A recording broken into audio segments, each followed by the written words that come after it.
day sa ating lahat ng mga taga-subaybay at salamat sa lahat ng mga patuloy na nanonood dito sa ating Suki Mart na episode. Okay? So, sa ngayon po, ang next na ating isa sa mga magiging topic ay kung tayo naman ay unti-unti nang nagsasucess sa ating negosyo. Paano naman natin i-handle o sisimulan na maging maayos ang pagmamanage natin sa mga pumapasok na negosyo, no? No, kadalasan ang nasa isip natin na kapag tayo ay nagsasucess sa negosyo at medyo lumalaki na yung sales, ang nasa isip natin, ang success, yung sales. So, hindi po yung sales yung success. Hindi po yung kumita ka ng malaki, success ka. Hindi po yun. Ang tunay na success ay yung mga taong naniwala sa iyo. As long na dumadami ang taong naniniwala sa iyo, yun po ang totoong success. Kaya very important sa lahat ng mga negosyante na nagsisimula at sa mga dire-diretso nagninegosyo, ang tunay na success po ay hindi yung kinita mong malaki, kundi yung mga taong naniniwala sa iyo, yun po ang tunay na success. Dahil pag yung mga taong naniniwala sa iyo, nawala yan, mawawala lahat ng tinatawag nating income mo. Kasi bakit? Hindi mo naingatan yung tinatawag nating tiwala. Alam niyo po, napakahalaga ng tinatawag nating may tiwala ang tao sa iyo.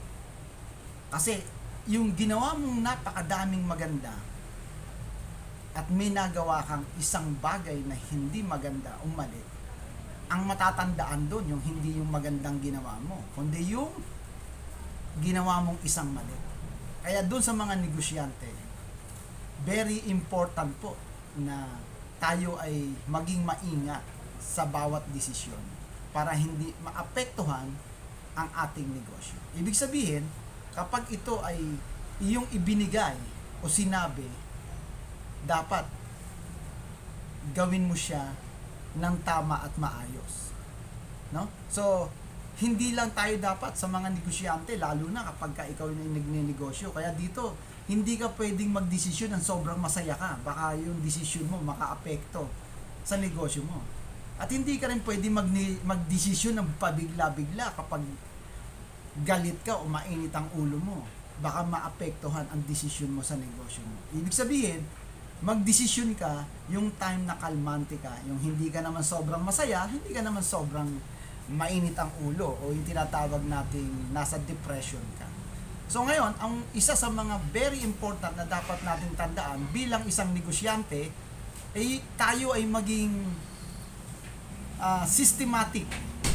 At higit sa lahat, yung bang bawat desisyon natin, ginagawa natin yung desisyon na to hindi para sa iyo lamang, kundi sa nakararami o kundi kaya doon sa tinatawag na desisyon mo ay para sa community, hindi yung para sa sarili mong personal. Alam niyo po, ang isang negosyante na kumikita na ang negosyo mo at hindi mo dinidisiplina ang sarili mo, yun po ang magiging isang malaking problem. Alam niyo po, ang isang negosyo na nagsisimula ng lumaki, ibig sabihin hindi pa malaki, nagsisimula pa lang. Nagsisimula pa lang lumaki, pero hindi mo dinisiplina yung sarili mo. Ano ba ang ibig sabihin ng pagdidisiplina sa sarili? Alam niyo po, pag tayo ay nasa negosyo at kumikita na, ang isang negosyante, siyempre maraming pangarap yan sa buhay. Marami siyang gustong bilhin, marami siyang gustong tinatawag na makuha. Pero kapag hindi pa hinog ang bunga, pinilit mong kunin, maaapektuhan. Anong ibig kong sabihin? Ibig sabihin, kung nagsisimula pa lang umangat yung negosyo mo, paangat ka pa lang, at marami kang binili na hindi naman connected sa negosyo mo, malamang yung puhunan mo masama doon sa tinatawag nating expenses. Ano ang point? Ibig sabihin, kapag ikaw ay nagninegosyo, huwag kang susobra sa tinatawag nating overexpending. Dapat ang gastusin mo lang yung tinatawag nating salary mo. Kasi pag ikaw negosyante, hindi po pwedeng kuha ka ng pera doon sa negosyo mo. Sahuran mo yung sarili mo. At yun ang gastusin mo. Huwag mong pakikialaman yung tinatawag nating pera ng company.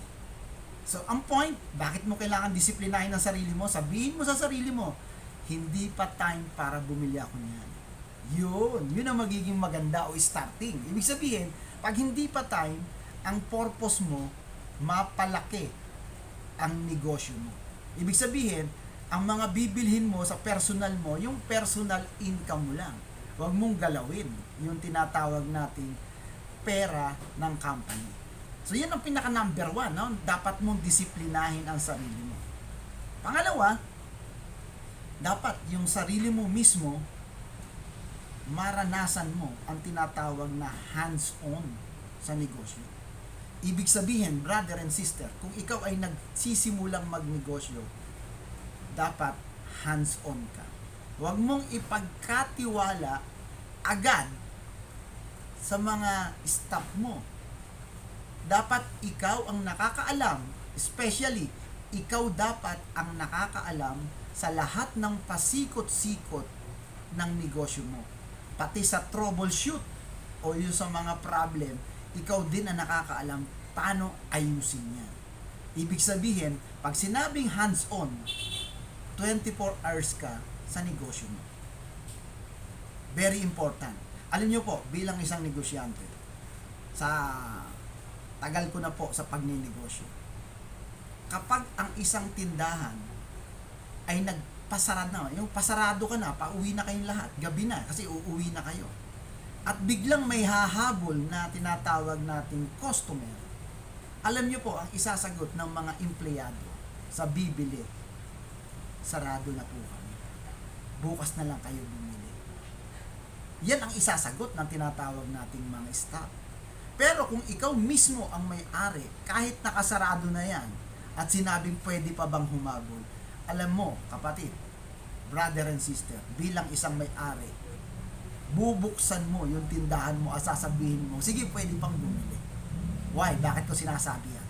Nangyayari yan sa totoong buhay. Kapag empleyado, wala, sarado na kami. Pero pag may-ari, buksan yan. Pagbilhan natin yung customer. So, andun ang concern ng may-ari. Pero yung mga empleyado, hindi. Sahod ang concern niya. Uwi na kami, bukas ka bumili. Kung ayaw mo, di bahala ka, bumili ka sa iba. Yan po ang reality. Kaya, sinasabi natin na dapat hands-on ka. So, wag mong hahayaan na ang lahat ng bagay, ipagkakatiwala mo lang sa staff. Baka isang araw, magising ka. Ang mayaman, yung staff mo. Ikaw, wala, baon ka sa utang. Yun ang mangyayari niya. Okay? So, napakahalaga na hands-on. Number 1, no? Yung tinatawag natin na dapat mong maging attitude. Disiplinahin mo yung sarili mo.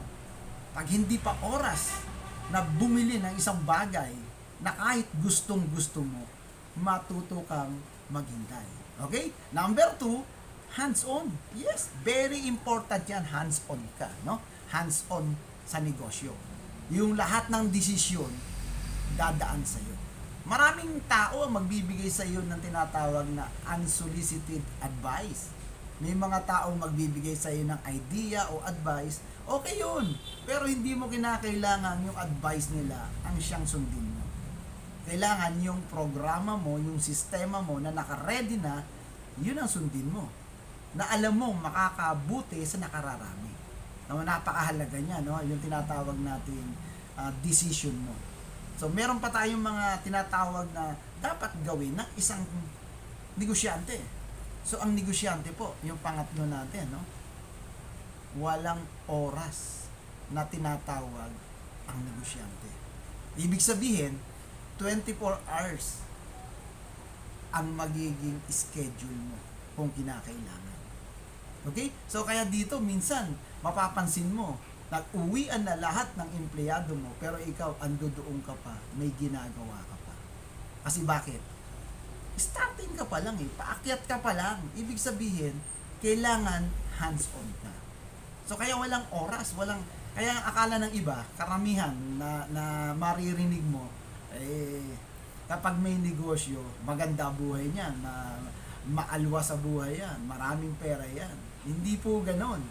Ang pera ng kumpanya, sa company yun, iba yung sayo. Yung po yun. No? Kasi bakit? Ang isang negosyante may plano. Hindi ka mag-i-stay sa tinatawag natin kung ano yung kinalalagyan mo ngayon, dapat nagle-level up ka. Napakahalaga nun, yung nagle-level up. Kasi pag hindi nagle-level up ang negosyo mo, itong taon na to, yan pa rin ang negosyo mo. Next year, yun pa rin. No? Yun pa rin ang ginagawa mo, yung sistema mo. Eh, mahihirapan tayong sumabay. So, very important, nagle-level up. So, ano ba ngayon ang ginagawa ng mga negosyo nagle-level up? So, alam nyo po, sa panahon natin ngayon, mula ngayon, up to 5 years, alam nyo po, mga ka-brother and sister, pag ang negosyo mo wala sa technology, hindi ka nakapasok sa tinatawag na platform ng technology, o yung tinatawag nating sistema ng negosyo mo, eh, andun ka pa rin sa dati mong pamamaraan, maiiwan ka. Hindi siya mawawala, pero maiiwan ka. So, ang negosyo po ng Suki Mart, tayo po ay nasa technology. Hindi mo kinakailangan na ang kausapin mo lang ay yung lang kapitbahay mo, yung nakapaligid sa iyo. Hindi po. Tayo po ay nasa sistema ng makabagong pamamaraan ng pagninegosyo na kahit ibang lugar o ibang bansa dito sa buong Pilipinas, pwede mong maging market. Okay? So, isa yan sa magiging pinaka number 1 na dapat mong tandaan na kung magninegosyo ka sa panahon ngayon, dapat nasa sistema ka ng technology. Okay? Nasa platform. So, yan po ang susunod nating pag-uusapan sa susunod na part, no? Kaya iniimbitahan ko kayo mga Suki Mart member, no? Patuloy kayong magsubaybay upang yung idea ay makita nyo saan ba papunta si Suki Mart. Kapag ako ba sumabay kay Suki Mart, ano ba ang mararating ko sa loob ng 5 years from now? Okay? So mahalaga yun. Mahalaga na dapat alam mo kung saan ka pupunta. At alam mo dapat yung kumpanyang papasukan mo na magiging negosyo mo, dapat alam mo na hindi siya naiiwan. Okay? So, muli po, no? Next episode natin, no? Pagtatalakayin naman natin yung roadmap ni Suki Mart, saan siya papunta kung sasabay ako. No, dito ang risk mo napakababa. Bakit? Alam niyo po, sa Suki Mart, hindi mo kinakailangan ng malaking pera na ipapasok na puhunan.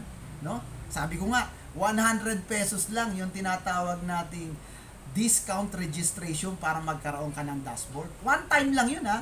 Hindi yun lagi-lagi kang magre-register. One time registration lang yun. Ang good news, dahil one-time registration, pagbili mo ng produkto, meron ka ng discount sa product, mai-enjoy mo na yung negosyo mo. Pinaka-lowest price natin sa mga mag-i-start, kung sabon ang kukunin mo at naka-register ka na, 188 pesos lamang.